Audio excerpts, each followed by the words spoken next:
क्योंकि यूसुफ बहुत ज़्यादा गिफ्टेड था, परमेश्वर की तरफ से आशीषित था, उसके भाई उससे ईर्ष्या रखने लग जाता है, उससे चिढ़ने लग जाता है। एक सीक्रेट, एक रहस्य परमेश्वर का वचन यहीं पे हमें बताता है।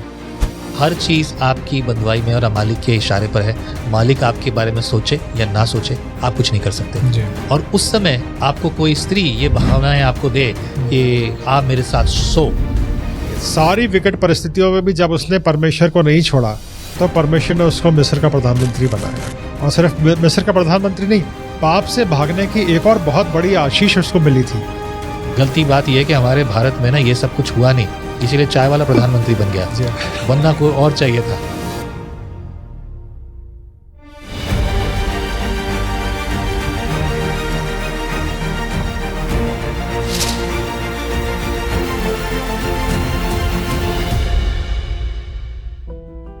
प्रेज़ द लॉर्ड, जय मसीह की। स्वागत है आपका एक और बार विजनरी रेडियो टीवी के इस खास प्रोग्राम जिसका नाम है मैन इन द बाइबल।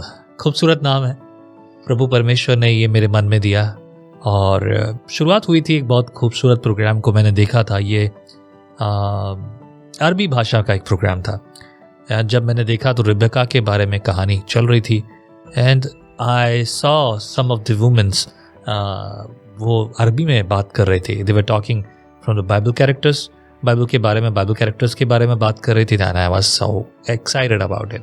पर अफसोस वो भाषा मेरी नहीं थी, मैं समझ नहीं सकता कि वो भाषा क्या थी। पर हाँ, तब मुझे प्रेरणा मिली, why don't we start the women in the Bible programme in Hindi, और उसके बाद man in the Bible, women in the Bible के प्रोग्राम जो थे वो सब आपने प्रोग्राम देखे होंगे।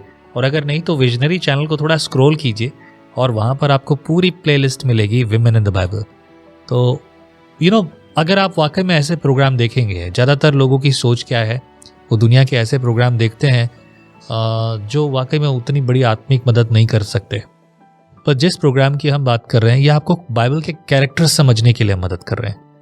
आज हम बात करेंगे बाइबल के एक ऐसे कैरेक्टर के बारे में जिसके बारे में आपने प्रचार न जाने कितनी बार सुना होगा, पर मैं यकीन से कह सकता हूँ पवित्र आत्मा की प्रेरणा से जब हम बात कर रहे होंगे तो इस कैरेक्टर के बारे में आपको वो सब भी पवित्र आत्मा प्रेरणा से सिखाएगा जिसके बारे में आपने पहले कभी नहीं सोचा होगा। प्रचार में हम वो सब बातें नहीं कर पाते जो आज हम यहाँ बैठकर करने वाले।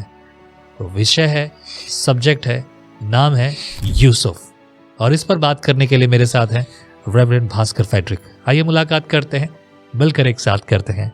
Praise the Lord. Praise the Lord. बहुत बहुत शुक्रिया पास्टर साहब एक और बार हमारे बीच में आने के लिए।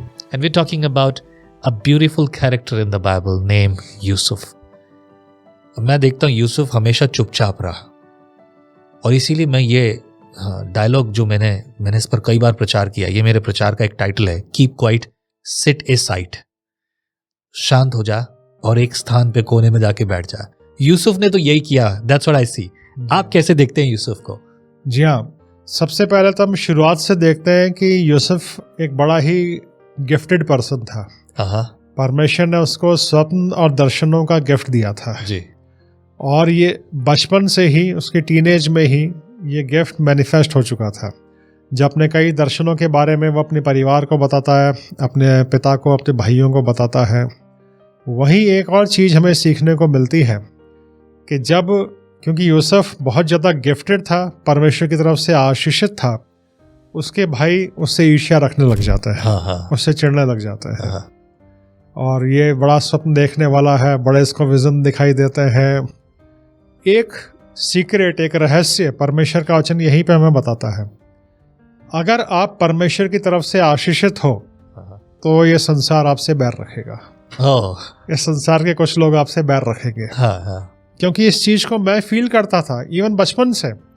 स्कूल में, कॉलेजेस में, न जाने कुछ स्टूडेंट्स क्यों, कुछ लोग क्यों, कुछ टीचर, वो खामखाई मेरे विरोध में रहते थे। मैंने कहा मैंने क्या बिगाड़ा है? सही बात है, सही बात है। वो आगे चल के समझ में आ, जब परमेश्वर ने आत्मिक बातों की गहराई को सिखाया कि परमेश्वर का एक विशेष अभिषेक आपके ऊपर शुरू से होता है और आत्मिक संसार को वो पता होता है।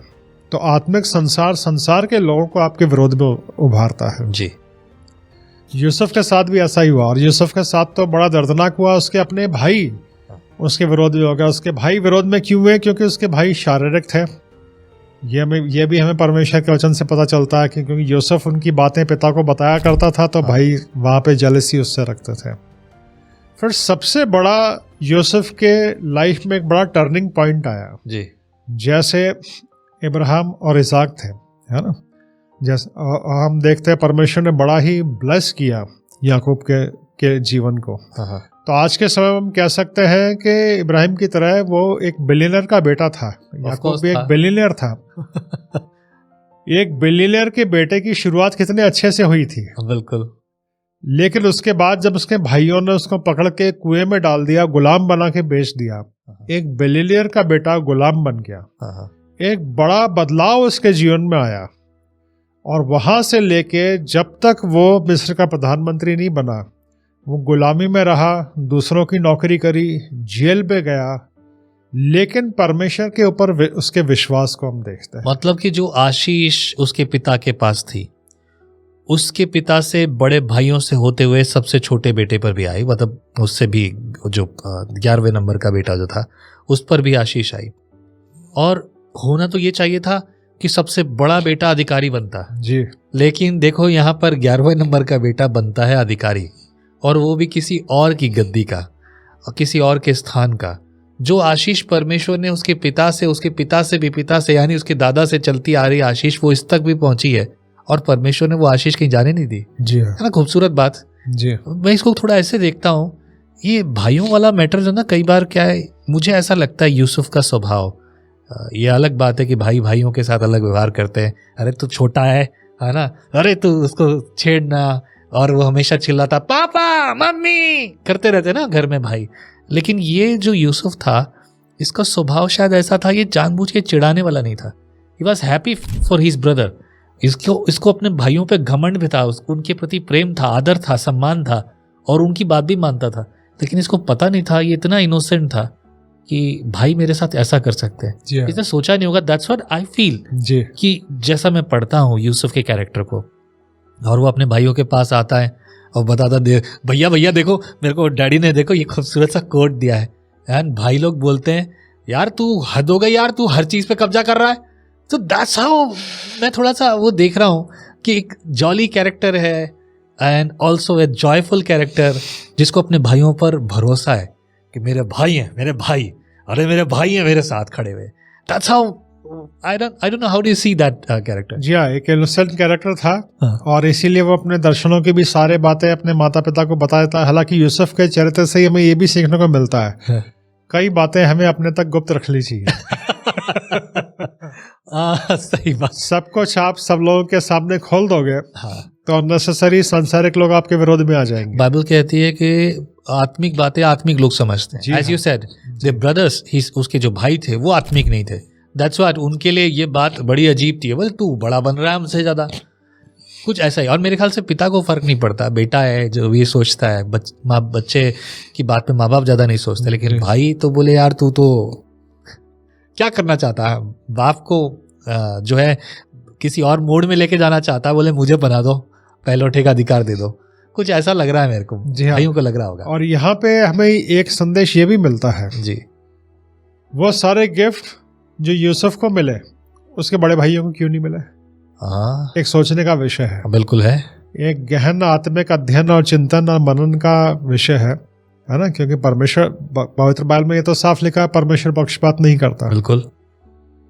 पर जो याकूब का जीवन था, जो इजराइल का जीवन था और जो परमेश्वर के साथ चलना था, उसके बड़े बेटों ने, क्योंकि उसके बड़े बेटों के काम बताते हैं कि वो शारीरिक हो गए थे, इस वजह से परमेश्वर का आत्मा फिर यूसुफ के ऊपर उतरा और उसका जीवन निश्चय प्रार्थना का जीवन था।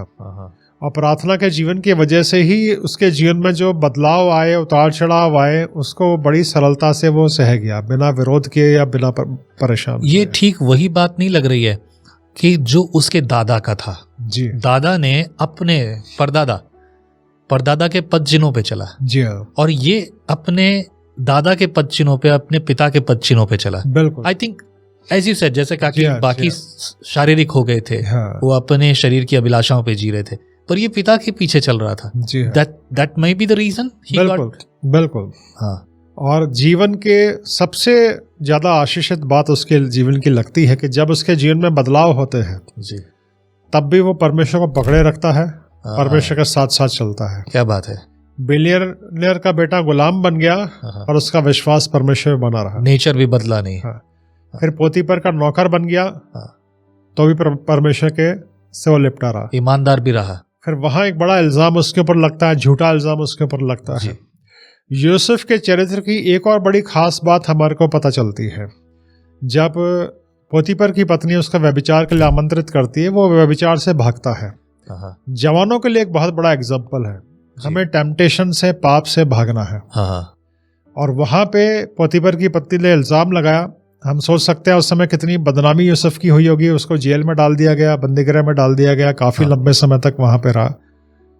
पर यूसुफ सिर्फ ये सोचता था कि मैं परमेश्वर के सामने कहीं दोषी नहीं ठहरूं। आज कई लोग ऐसे होते हैं जो संसार में आगे आने के लिए, समाज में कुछ बनने के लिए, या इवन चर्च में कुछ बनने के लिए वो कुछ भी गलत करने से नहीं हिचकते। पर हमें हमेशा ये याद रखना है, परमेश्वर का वचन और यूसुफ का चरित्र हमें बताना है, परमेश्वर की दृष्टि में हमें सही रहना है। परमेश्वर उठाने वाला है, परमेश्वर आशीष देने वाला है। जब हम बात करते हैं पोतीफर की पत्नी के साथ एक बिस्तर पे सोने के लिए, पोतीफर की पत्नी थी मिस्री, एक मिस्री स्त्री, उसके जीवन में मॉरलिटी नहीं थी। वहाँ पर जैसे कि हमारे भारत देश में भी एक जगह है खुजराहों, और खुजराहों में देवी देवताओं के, वो देवी देवता कहते हैं उनको, कि ये उनके सेक्सुअल जो मूर्तियां हैं, वो पोजीशंस वगैरह सब कुछ है, और इसको कामसूत्र करके कहा जाता है। और ये हम अपनी किताबों में भी पढ़ चुके हैं, मतलब जो हमारे स्कूल की किताबें हुआ करती थी। पर अगर देखा जाए तो मिस्र के अंदर भी ठीक ऐसी ही सभ्यता थी जी। मिस्र के लोग, अगर आप देखें तो, अगर मिस्र की सभ्यता के बारे में देखें तो वहाँ पर भी जैसे कि काम देवता कहा जाता है हिंदी में, राइट, मतलब इंडियन उसमें, वैसे ही मिस्र में भी ऐसे कई देवी देवता थे जो सेक्सुअल डिजायर्स को करने के लिए, और वो एक हद तक एक अलग बात थी। मतलब मैं उसके बारे में ज़्यादा डिटेल में नहीं बोल सकता, लेकिन मैं ये ज़रूर बता सकता हूँ कि वहाँ पर ये सारी चीज़ें एक तरह से लीगल था।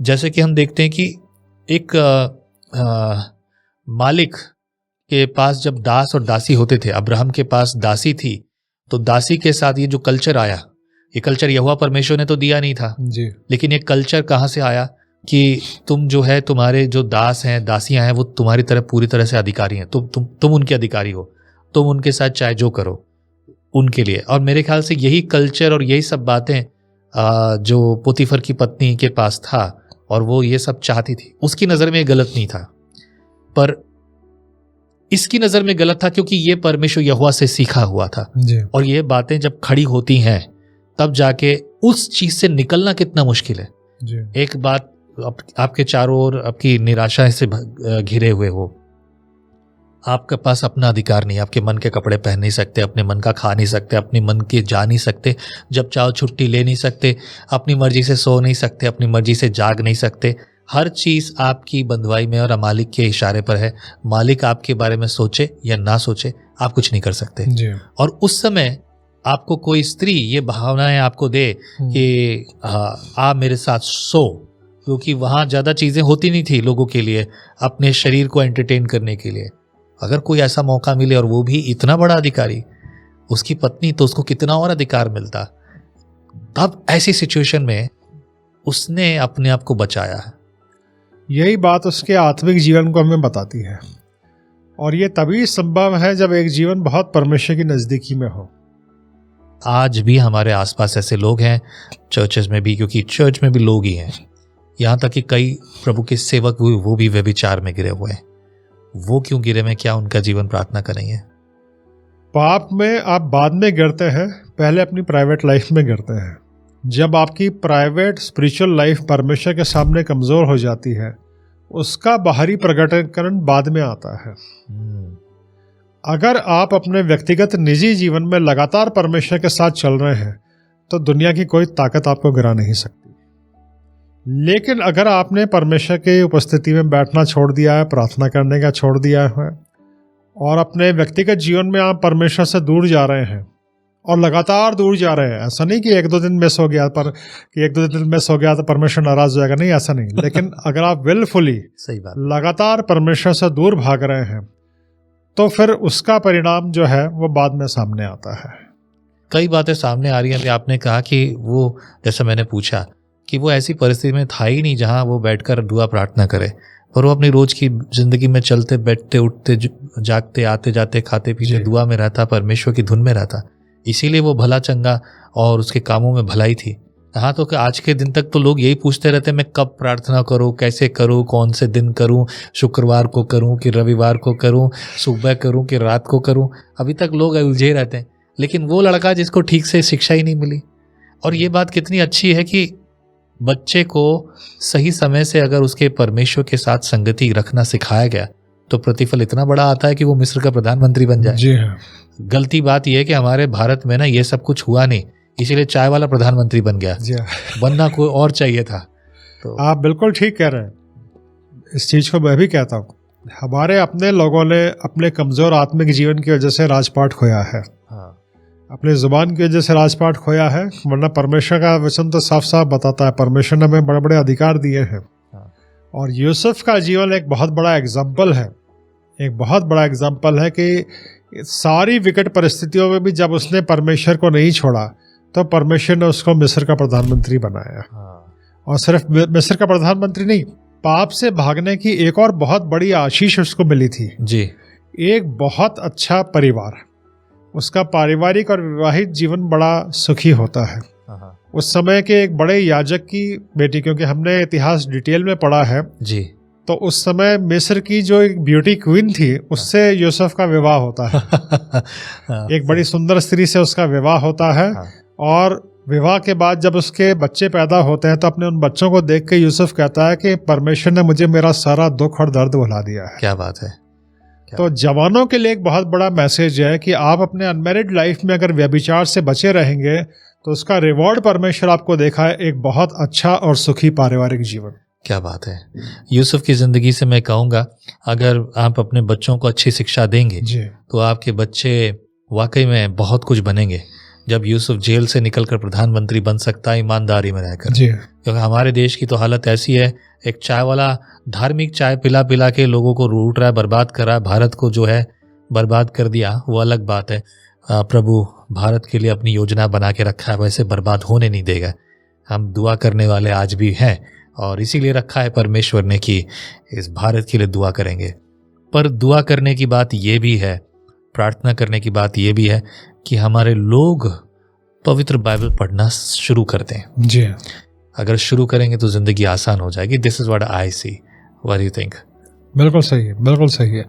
परमेश्वर के वचन को पढ़ना, प्रार्थना करना, परमेश्वर के साथ लगातार चलना, यही वो चीज़ है जो हमारे आत्मिक जीवन को ऊंचा उठाती है। उस समय यूसुफ के पास जो था, पिता की सिखाई हुई सारी बातें, पिता की सिखाई हुई शिक्षा, जो भी परमेश्वर का वचन पिता की तरफ से मिला, और प्रार्थना का जीवन, इसने यूसुफ को बनाया रखा।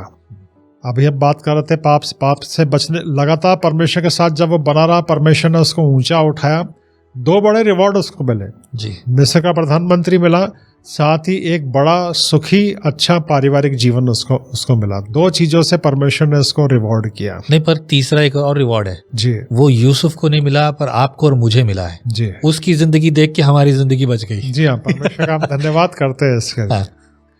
और यूसुफ के जीवन का एक और बड़ा कैरेक्टर जी, जो उसका मिस्र का प्रधानमंत्री बनने के बाद सामने आता है जी, कि जब अब सब कुछ उसके पास आ गया, क्योंकि परमेश्वर ने उसके ऊपर अपना हाथ बढ़ाए रखा। उसके पास गिफ्ट था, विजन्स को बताने का, ड्रीम्स को बताने का। और उसी ड्रीम्स और गिफ्ट की वजह से वो उस जेल से बाहर निकल पाया जब उसने फिरौन के सपनों का अर्थ बताया जी। जब वो प्रधानमंत्री बन जाता है और अकाल पड़ता है, उसके भाई आते हैं उसके पास। हाँ। अब वो प्राइम मिनिस्टर है। हाँ। अब वो चाहे तो बदला ले सकता था। हाँ, कि अच्छा तुमने मेरे को खड्डे में गिराया था, अब तुम्हें बताऊंगा भाइयों, अब देखो मैं तुम्हारे साथ क्या करता हूँ। हाँ। लेकिन वहां यूसुफ का रियल कैरेक्टर सामने आता है कि जब उसके भाई को पता चल जाता है कि ये यूसुफ, और वो डर जाते हैं। हाँ। तब यूसुफ उनसे कहता है कि डरो मत, ये तो परमेश्वर की योजना थी, तुमने नहीं किया कुछ बुरा, ये परमेश्वर की योजना थी। परमेश्वर ने मुझे पहले से यहाँ भेज दिया ताकि सकाल से तुम्हारी, हमारे परिवार की, पूरे जगत के लोगों की रक्षा हो। सारी चीजों के पीछे यूसुफ ने परमेश्वर की योजना को देखा। हाँ। एक बहुत बड़ा संदेश है मेरे और आपके लिए, बिल्कुल है। और आज जितने लोग भी सुन रहे हैं, अगर कोई बुरी घटना भी आपके साथ होती है, अगर कुछ बुरा भी होता है, लोग आपको छोड़कर चले जाते हैं, लोग आपको धोखा देते हैं, उनके पीछे भी आप परमेश्वर की योजनाओं को देखिए। हाँ, क्या बात है। पर एक मुझे 5 लड़के याद आ रहे हैं। इन 5 लड़कों को अगर देखूं तो ये वही बात आ रही है जो अपने पूर्वजों के पद चिन्हों पर चले, जैसे कि अब्राहम से इसहाक, और उसके बाद फिर आगे यूसुफ भी अपने पिता के पद चिन्हों पर, और उसका पिता उसके पिता के पद चिन्हों पर, दादा पर दादा कहानियां इसी तरह से चल रही है। 5 लड़के यहाँ निकले हैं। यूसुफ जिसके बारे में हम बात कर रहे हैं, शद्रक, मेशक, अबेदनगो, डैनियल, ये 5 लड़के भी ऐसे ही थे जो कि बचपन से सीखे थे। अगर नहीं सीखे होते तो फिर कहानी कुछ और होती। जी हाँ, बिल्कुल सही, बिल्कुल सही है। परमेश्वर के साथ चलना, उसके ऊपर विश्वास बनाए रखना, उसके ऊपर भरोसा रखना। जी, यूसुफ के जीवन में परमेश्वर के इस भरोसे को हम देखते हैं। जेल में भी परमेश्वर पे भरोसा रखा, नौकर था तब भी परमेश्वर भरोसा रखा, कुएं में भी परमेश्वर भरोसा रखा, हर हाल में परमेश्वर भरोसा रखा, और उसी भरोसे ने उसको ऊंचे स्थान पे पहुंचाया। इसी को कहते हैं विश्वास पे विश्वास करना, विश्वास पे भी विश्वास करना कि विश्वास सच्चा है, और सच्चा विश्वास ये कि मेरा विश्वास सच्चा है, जो विश्वास मैं करता हूँ यही सच्चा विश्वास है, इसीलिए मेरा विश्वास सच्चा है। और वो विश्वास जो विश्वास पर था, उसी विश्वास की कहानी आज हम बात कर रहे हैं। ये है यूसुफ का विश्वास। आमीन, है ना? खूबसूरत बात, बहुत खूबसूरत बात। और जवानों के लिए विशेष मैं एक संदेश देखता हूँ यूसुफ के चरित्र में। जी, आज जो समय चल रहा है, हम एक ऐसे समय में रह रहे हैं कि कुछ समय पहले तक जो चीज पाप थी, आज वो चीज फैशन बन गई है। मॉरल वैल्यूज तेजी से बदलते चले जा रहे हैं। सही बात। समाज के नैतिक मूल्य बदल रहे हैं। हाँ। है ना? पाप फैशन बनता जा रहा है। हमारे जवानों को यूसुफ के जीवन से सीखना है, क्योंकि मैंने अपनी पर्सनल मिनिस्ट्री में कई जवानों को, अच्छी खूबसूरत लड़कियों को, अच्छे ऐसे लड़कों को जिनके पास अच्छी जॉब है, अच्छा बिजनेस, शादी के बाद रोते हुए देखा कि उनको अच्छे सही जीवन साथी नहीं मिले।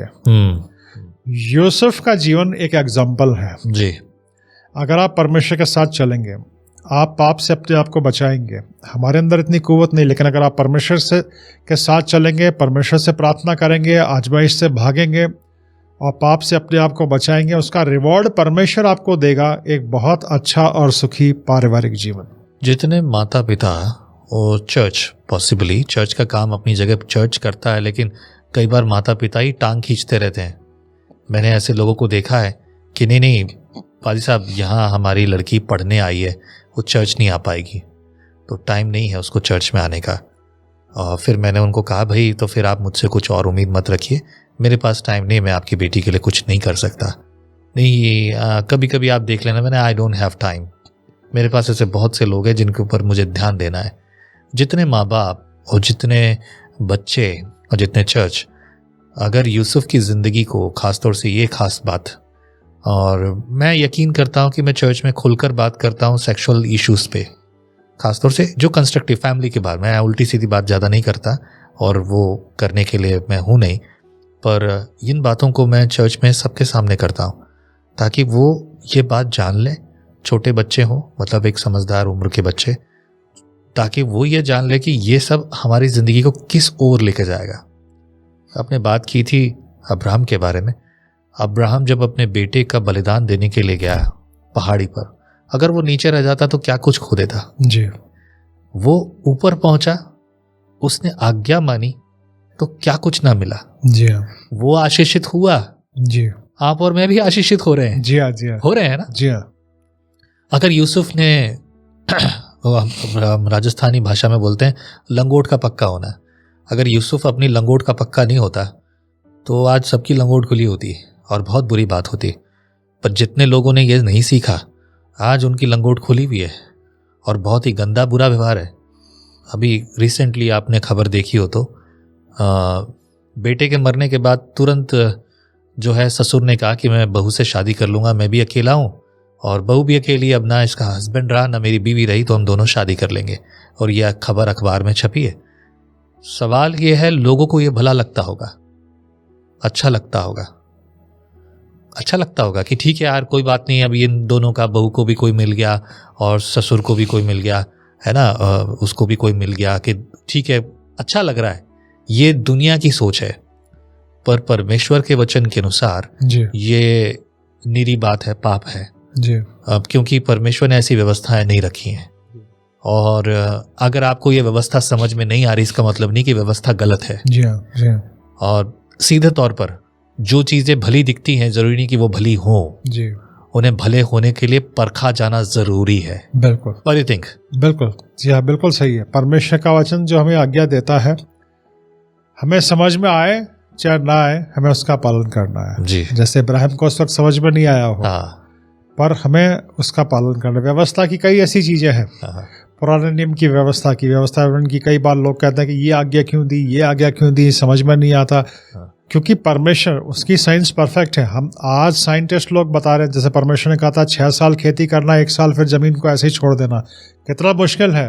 पर आज साइंटिस्ट लोग रिसर्च से बता रहे हैं कि ऐसा करने से जमीन की जो फर्टिलिटी है वो बहुत बढ़ जाती है। क्या बात है। तो हर चीज के पीछे एक साइंटिफिक रीजन है जो परमेश्वर ने कहा था। हाँ कुछ जानवरों को खाने के लिए मना किया था क्योंकि वो हमारी बॉडी को नुकसान पहुंचाते हैं।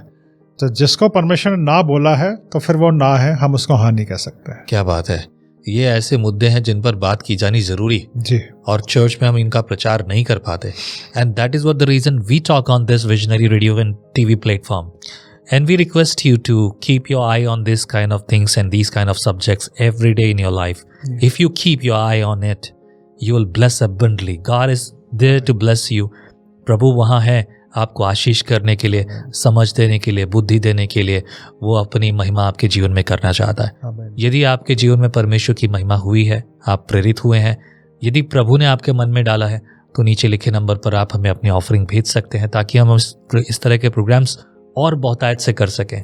और बहुत सारी चीज़ें चल रही हैं, लगातार चल रही हैं। हम मूवीज़ की डबिंग कर रहे हैं, there is big investment.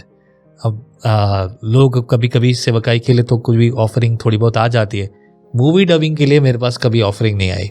And you know, ये भी बहुत बड़ा खर्चीला काम है।